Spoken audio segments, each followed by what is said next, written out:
Otep à tous. Bienvenue dans la forêt primaire équatoriale d'Afrique centrale. Je suis Yannick Manfumbi. À l'état civil, j'assure la coordination du dialogue interculturel et interreligieux pour la Renaissance africaine. Je suis du clan Rasinga, autrement dit Bagambou, et fils du clan Ribassa. En l'honneur de doyen Doubi Fakoli et en hommage aussi au doyen Kalala Omotunde, à l'occasion de ce Cheikh Anta Diop Day de l'année 2025, j'ai choisi de vous présenter le sujet suivant. Le dialogue interculturel et interreligieux, enjeu de la Renaissance africaine, les principes de Cheikh Anta Diop à l'épreuve de la cohabitation interconfessionnelle à Mayumba au Gabon. Aujourd'hui, je ne ferai qu'une esquisse de cette thématique parce que le temps imparti n'est pas très long, mais il s'agit d'un chantier que nous lançons pour la décennie à venir. Pour aborder ce sujet, je vais l'aborder dans l'angle de la problématique suivante. En quoi le dialogue interculturel et interreligieux, éclairé par les principes de Cheikh Anta Diop, participe-t-il à la Renaissance africaine, comme en témoigne l'expérience de Mayumba? Je reprends. En quoi le dialogue interculturel et interreligieux, éclairé par les principes de Cheikh Anta Diop, participe-t-il à la Renaissance africaine, comme en témoigne l'expérience de Mayumba? Pour développer ce sujet, cette problématique, je vais procéder en 4 points. Le premier point, les fondements théoriques, la pensée diopienne du dialogue interreligieux. Le deuxième point, Mayumba, laboratoire historique du dialogue interculturel et interreligieux. Troisième point, les résonances contemporaines.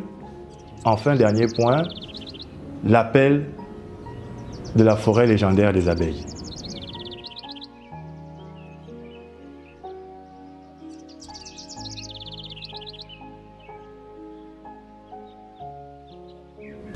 Les fondements théoriques, la pensée diopienne du dialogue interculturel interreligieux. Ici, je vais faire un résumé en donnant quelques extraits textuels de Cheikh Anta Diop, et particulièrement de son ouvrage « Alerte sous les tropiques ». L'expression Renaissance africaine est avancée pour la première fois par Cheikh Anta Diop en 1948 dans son article intitulé « Quand parlera-t-on de Renaissance africaine ?» C'était la première occurrence du terme Renaissance africaine par Cheikh Anta Diop. Et dans Alerte sur les tropiques, Cheikh Anta Diop nous dit, je cite, « Le rôle de l'histoire dans l'existence d'un peuple est vital. L'histoire est l'un des facteurs qui assure la cohésion des différents éléments d'une collectivité, une sorte de ciment social. Sans la conscience historique, les peuples ne peuvent pas être appelés à de grandes destinées. » Voici pour ce qui est de la conscience historique et du rôle de l'histoire. Plus loin, à la page 122, Cheikh Anta Diop dit ceci. « Il est raisonnable de penser qu'un gouvernement fédéral africain donnera des armes égales aux tenants de la religion ancestrale en provoquant un conseil œcuménique et s'est prête pour permettre la création d'une hiérarchie, d'une liturgie mieux adaptée, la formation et l'éducation d'une caste de prêtres à l'échelle du continent, l'approfondissement et la normalisation du dogme sur la base du monothéisme ancestral. Ce faisant, le gouvernement fédéral futur protégera le continent de toute nouvelle pénétration insidieuse de l'étranger, mettra les Africains à l'abri de toute aliénation culturelle. » Fin de citation. Nous voyons donc qu'en gros, la démarche diopienne consiste ici à la création d'un conseil œcuménique africain. Et aujourd'hui, on parlerait plutôt d'un conseil œcuménique panafricain qui permettra à la religion traditionnelle africaine de dialoguer à armes égales avec les autres religions présentes sur le territoire africain.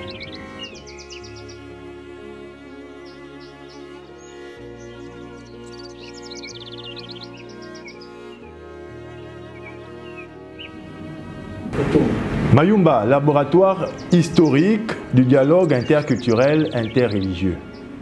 Ici, je vais présenter ce sujet sous l'angle de l'histoire de Cheikh Amadou Bamba Mbaké. Cheikh Amadou Bamba Mbaké est un chef religieux musulman sénégalais. Il est le fondateur de la confrérie musulmane des Mourides au Sénégal. Il a créé la confrérie musulmane des Mourides en 1883 et en 1888, il crée la ville sainte de Touba qui est le siège de la confrérie musulmane des Mourides. Suite à cela, il est soupçonné de monter, on va dire, une rébellion par les autorités coloniales de l'époque et il est condamné à l'exil. Un exil pour y mourir, car en fait, ce qu'il faut savoir, c'est que les autorités coloniales à l'époque, pour ne pas assumer le fait de tuer le leader religieux Cheikh Amadou Bamba, ce qui aurait pu causer peut-être des troubles, il l'exile dans un milieu géographique qui lui est étranger. Ici, en l'occurrence, au Gabon, dans la forêt primaire d'Afrique équatoriale, pour que probablement il puisse y mourir de maladies tropicales, comme ce fut le cas d'autres résistants. Je citerai Samori Touré. Cheikh Amadou Bamba est donc condamné à l'exil au Gabon. Il arrive en 1895.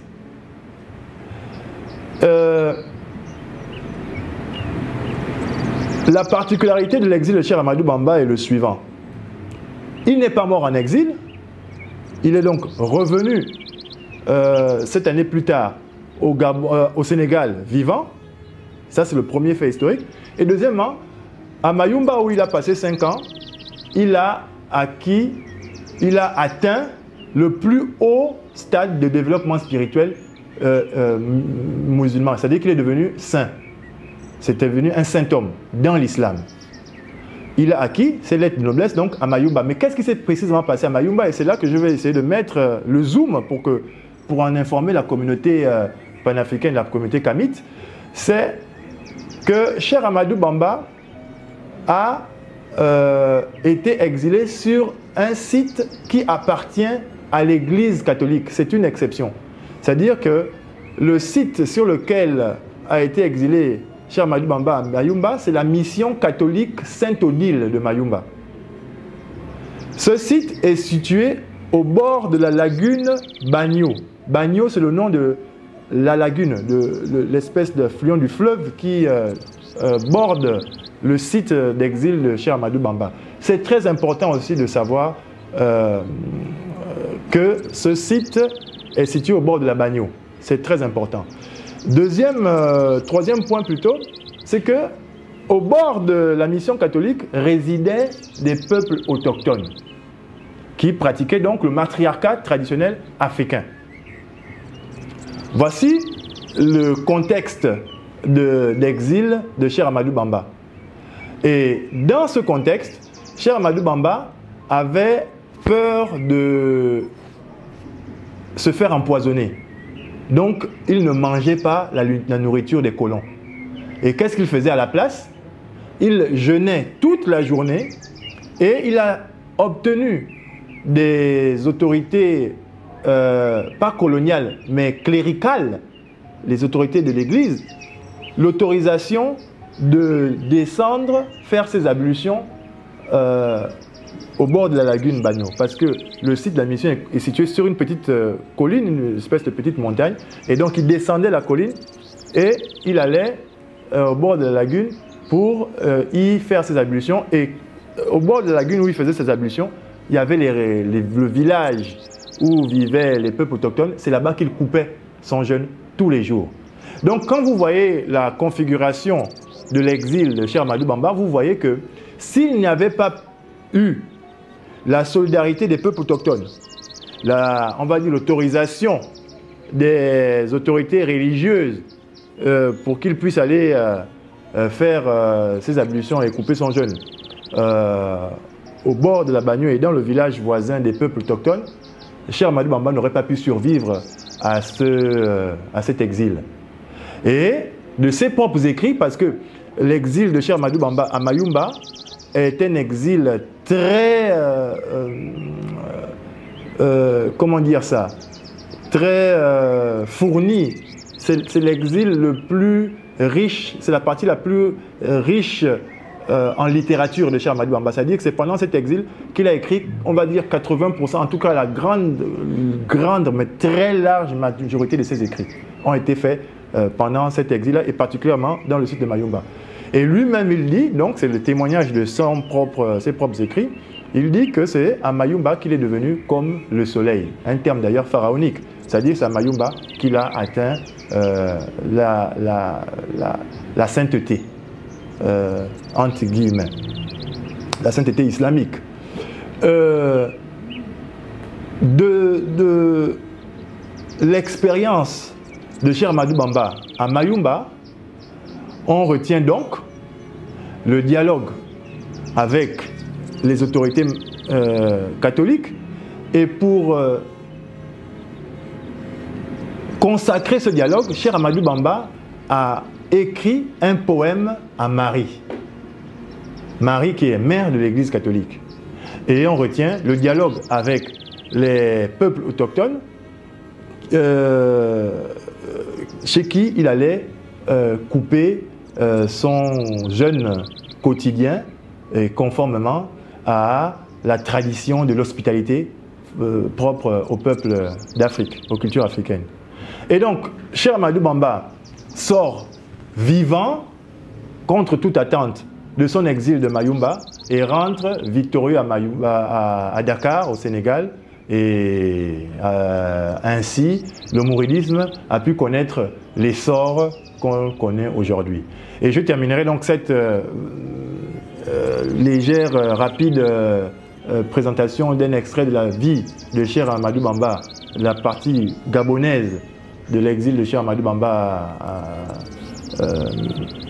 par le fait que Cheikh Ahmadou Bamba est contemporain de Cheikh Anta Diop. C'est-à-dire que Cheikh Anta Diop était enfant quand Cheikh Ahmadou Bamba vivait, c'est vrai, mais ils se sont rencontrés. Et de plus, Cheikh Anta Diop est dans le cercle familial de Cheikh Ahmadou Bamba. Cheikh Anta Diop est mouride, fils du frère de Cheikh Ahmadou Bamba. Et le nom qu'il porte, Cheikh Anta, c'est le nom d'un des frères de Cheikh Ahmadou Bamba. Et donc, Cheikh Anta Diop, pour comprendre sa précocité et la qualité de son éducation, etc., il faut comprendre l'origine mouride de Cheikh Anta Diop. C'est lié. Ces deux points sont liés, ces deux aspects sont liés.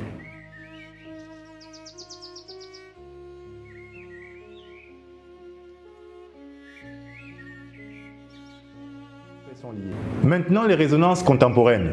Alors, suite au fait que le site de Mayumba est devenu un site sacré pour la communauté mouride, le site de la mission catholique Saint-Odile de Mayumba est devenu un site sacré pour la communauté musulmane des mourides, il y a eu plusieurs initiatives pour pouvoir mettre en place un pèlerinage mouride sur le site de la mission catholique Saint-Odile de Mayumba.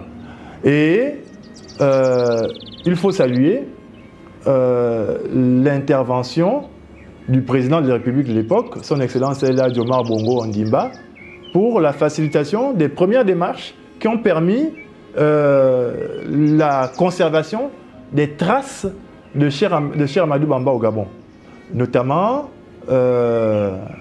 les traces à Mayumba. Ce n'est qu'en 2024, l'année dernière, que le pèlerinage sur le site de Mayumba a fini par être officialisé grâce au dialogue interreligieux des deux leaders que sont le leader du diocèse de Mouila.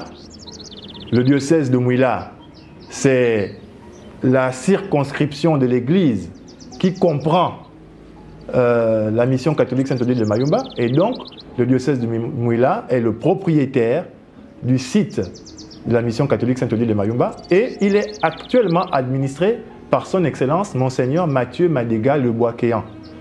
Et d'autre part, la confrérie musulmane des Mourides, actuellement dirigée par le Serigne Bassirou Muntaka Mbaké. C'est le dialogue entre ces deux leaders religieux qui a permis l'inauguration le 19 juillet 2024 dernier du pèlerinage des Mourides sur le site de la mission catholique Sainte-Odile de Mayumba. Mais pour l'information de la communauté kamite, il faut savoir que le médiateur officiel de ce dialogue, ce sont les Shemsou Diop, c'est-à-dire les suivants de Cheikh Anta Diop. Ce dialogue a été rendu possible grâce à l'intermédiation des suivants de Cheikh Anta Diop. Et les suivants de Cheikh Anta Diop ont été représentés et facilités par leur parrain dans la communauté mouride qui s'appelle Serigne Amadou Bamba Muntaka Mbaké, qui est le fils du calife actuel général des Mourides.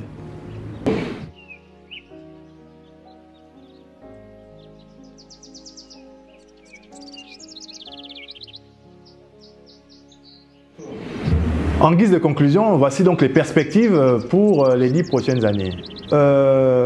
Nous voulons consolider l'exemple gabonais de Mayumba comme, disons, une preuve conceptuelle de la viabilité du modèle diopien. En quoi faisant? Nous allons donc mettre en place deux chantiers principaux en fait, un gros chantier et son corollaire. Le principal chantier ici, c'est l'Institut de la palabre traditionnelle africaine comme outil de dialogue interculturel et interreligieux pour la Renaissance africaine. Et le corollaire, c'est la sécurité sociale de l'hygiène vitale traditionnelle africaine. La sécurité sociale de l'hygiène vitale traditionnelle africaine. Ces deux grands chantiers seront menés tout au long des 10 prochaines années. Et nous allons organiser le temps de la manière suivante. Tous les 10 ans interviendront un jubilé. Jubilé du séjour de Cheikh Amadou Bamba sur le site de Mayumba. À l'occasion de ce jubilé, nous ferons les bilans des chantiers que nous allons lancer. Et puis tout au long, entre les jubilés, nous travaillerons à l'avancement des différents chantiers indiqués. Ce qui fait que en 2025, cette année, le 19 juillet 2025 prochain, à Mayumba, nous allons célébrer le jubilé des 130 ans du séjour de Cheikh Amadou Bamba à Mayumba. Et nous allons lancer à cette occasion les deux chantiers que je vous ai indiqués. Et enfin, dans 10 ans, nous ferons le bilan de ces deux chantiers. Voici en quelque sorte, en gros, en quoi consiste l'appel de la forêt légendaire des abeilles. Vous trouverez donc tous les liens et toute la discussion et dans les détails, la documentation de tout l'exposé que je viens d'essayer de faire vraiment rapidement en peu de temps, on va dire une dizaine de minutes. Vous trouverez tous les détails dans les réseaux de l'association des Amis de la forêt légendaire des abeilles. Je vous remercie infiniment. Otep.